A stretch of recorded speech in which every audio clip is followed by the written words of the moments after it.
Her sister was the golden child surgeon. Her brother only called when he needed cash. Her stepmother wanted champagne on a beer budget. Then Cassie won the lottery. And every single one of them came running. Stay till the end to see who got paid and who got played. Subscribe so you never miss a story like this. The numbers on that lottery ticket seemed to blur as I stared at them, my hands trembling uncontrollably. 3, 16, 12, 21, 9, 30. The exact numbers I'd chosen just hours earlier at Gus's Corner Market. $47 million.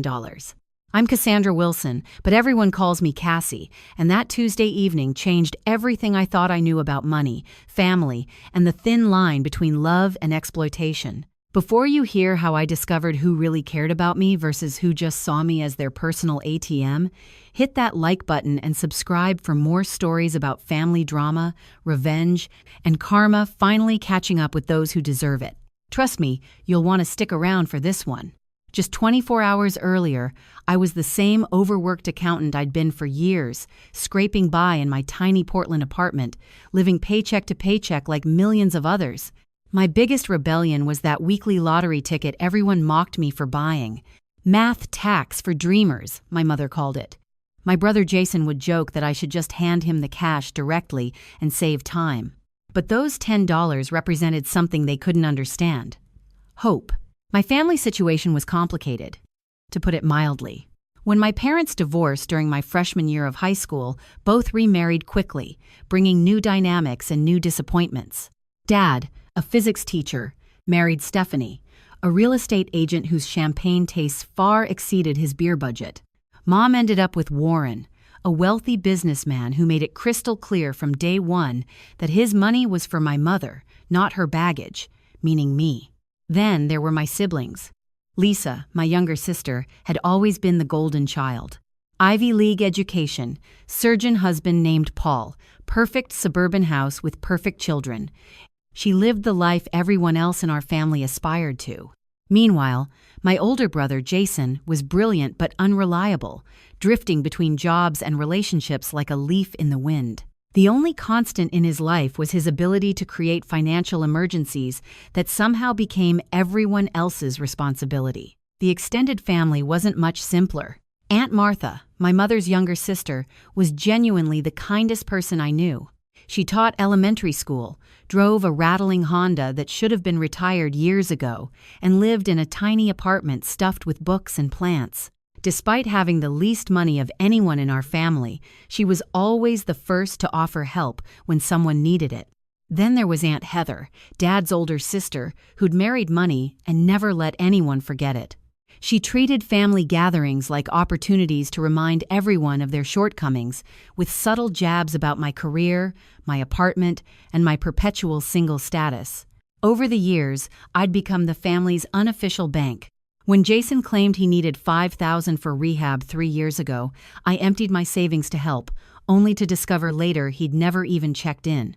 When Lisa said she was short on wedding expenses, I charged $2,000 to my credit card, based on her promise to repay me after the honeymoon, a promise that somehow got lost in her new married bliss.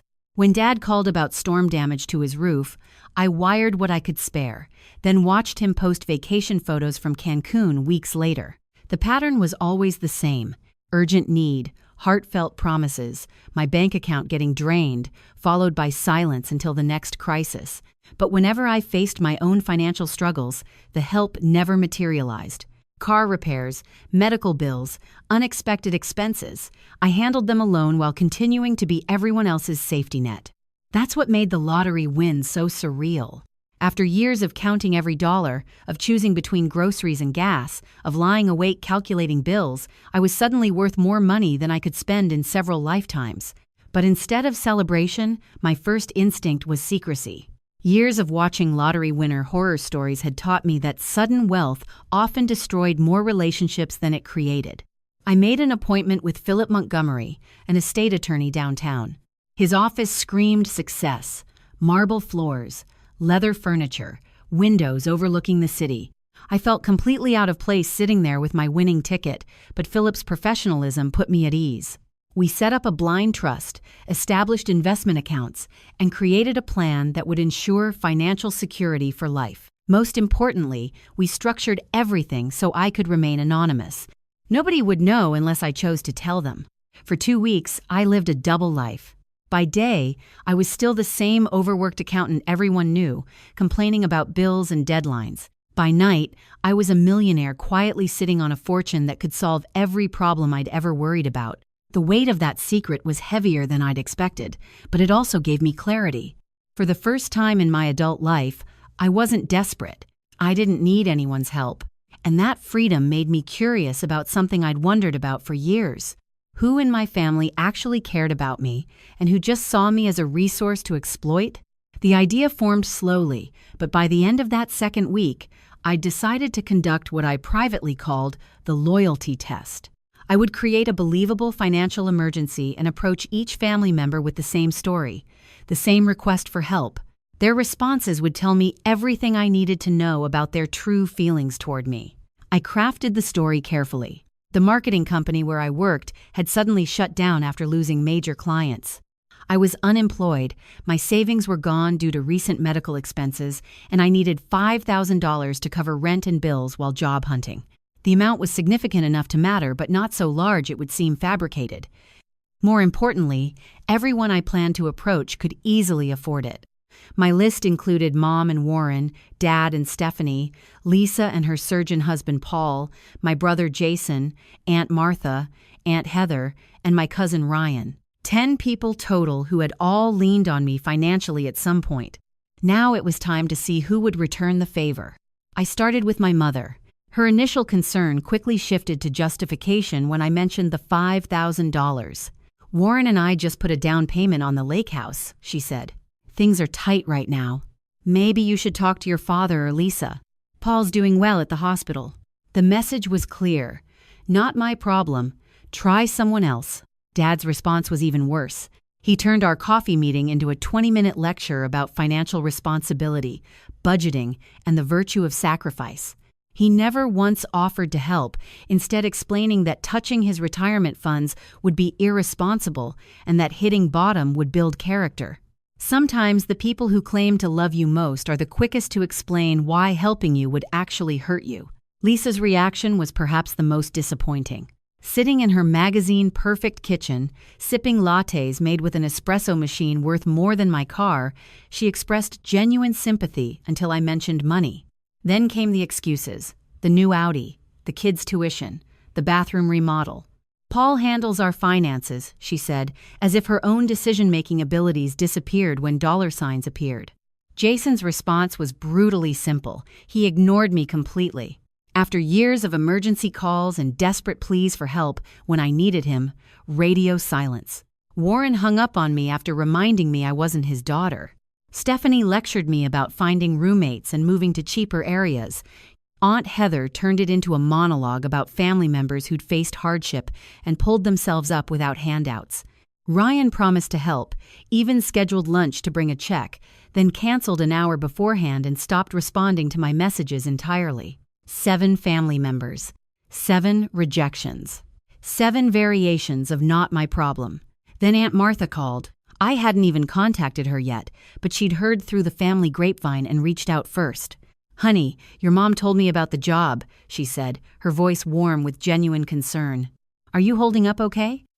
We met for lunch the next day, and after listening to my story, she quietly slid an envelope across the table. $3,000. More than half of what I'd requested, and as I later discovered, almost everything she had saved. "Family helps family," she said simply. "And if you need somewhere to stay to save on rent, my sofa folds out. It's not fancy, but you're welcome as long as you need." Driving home with that envelope, I did some research that made my stomach turn. Martha's medication costs for her diabetes had recently increased. She'd been taking on extra tutoring sessions after school to make ends meet. That $3,000 represented nearly all her savings, money she'd scraped together despite her own struggles. The woman with the least had given the most, while people with luxury cars and vacation homes couldn't spare a dime. That night, I invited Martha over and told her everything. About the lottery, about the test, about learning who my family really was versus who I'd hoped they could be. Her reaction was typically Martha. No judgment, just understanding. People reveal who they are when generosity costs them something, she said softly. I learned that lesson a long time ago. She shared her own story then about an inheritance from her grandmother that her ex-husband had stolen by forging her signature, losing it all in a failed business venture with his friend. Some people see you not as a person, but as an opportunity, she said. It's a painful lesson, but it taught me about money and about people. Money doesn't just show who others are, Cassie. It shows us who we are. A week after completing my test, I called a family meeting. They all came, probably expecting another plea for help or maybe a confrontation about their rejections. Instead, I calmly announced that I'd found a new job and was doing fine financially. The relief in the room was palpable. They thought they were off the hook. But then I started asking questions. Why hadn't Jason returned my calls when I'd always answered his? Why could Lisa afford a bathroom remodel but not help family? Why had Dad lectured me about responsibility while posting vacation photos after I'd helped with his roof? One by one, I laid out the hypocrisy with surgical precision. Not angry or accusatory, just factual. They squirmed, made excuses, tried to turn it back on me for testing them or making them uncomfortable. But not one person apologized. Not one person acknowledged that maybe, just maybe, they could have done better. Instead, they offered rationalizations and deflections, proving once again that when people show you who they are, believe them. As they filed out with forced smiles and hollow promises to stay in touch better, I felt something unexpected. Not anger, but relief. I didn't need to expose my secret to take back my power. The money had already done something more profound. It had freed me to see my family clearly and draw the boundaries I should have established years ago. Martha stayed behind, quietly helping clean up. You handled that beautifully, she said. That couldn't have been easy.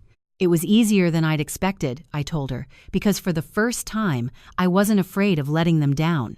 I finally understood they'd never really seen me to begin with. A year later, my life was unrecognizable.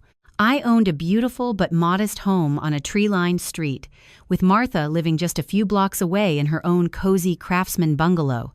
I'd established a nonprofit providing companionship and assistance to elderly people living alone, many of them overlooked by their own families, just as Martha had been. My friend Charlotte joined as outreach coordinator, and together we'd helped over 200 seniors in our first year. The work was incredibly fulfilling, funded by my lottery windfall but driven by lessons Martha had taught me about real generosity. My family still had no idea about the money. To them, I was simply successful in my new career. We maintained polite distance, holiday calls, birthday texts, the occasional strained visit. But the illusion of closeness was gone, and with it, much of the pain. There were moments when I quietly helped from the shadows. When Dad had a heart attack and faced steep medical bills, an anonymous donation appeared through the hospital's patient assistance program. When Ryan finally entered gambling addiction treatment, mysterious funding covered his rehab costs. They never knew it was me, and I preferred it that way.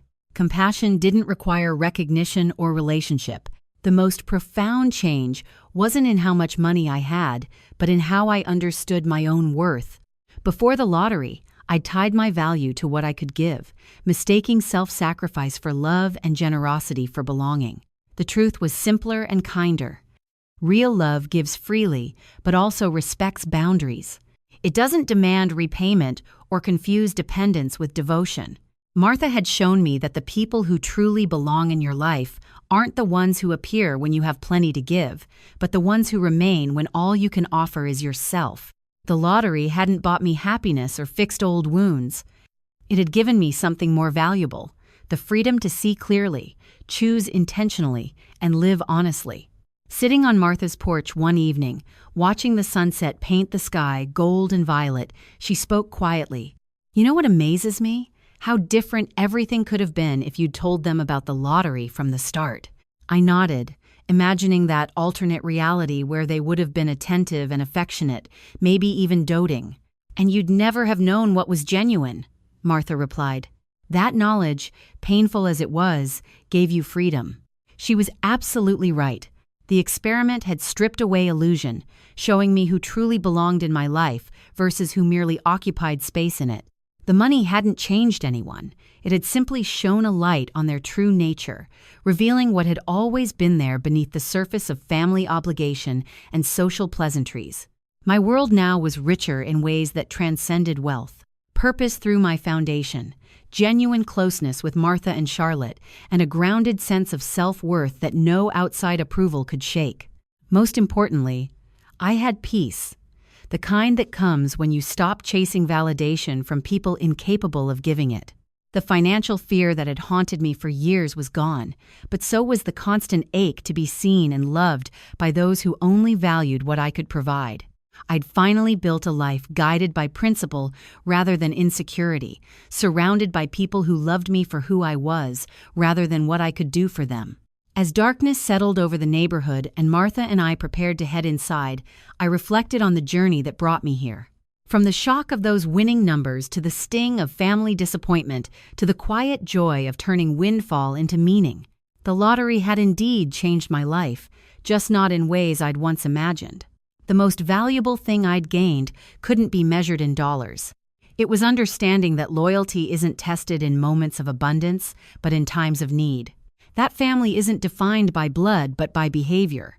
That sometimes the greatest gift money can give isn't what it buys, but what it reveals about the people around you and ultimately about yourself.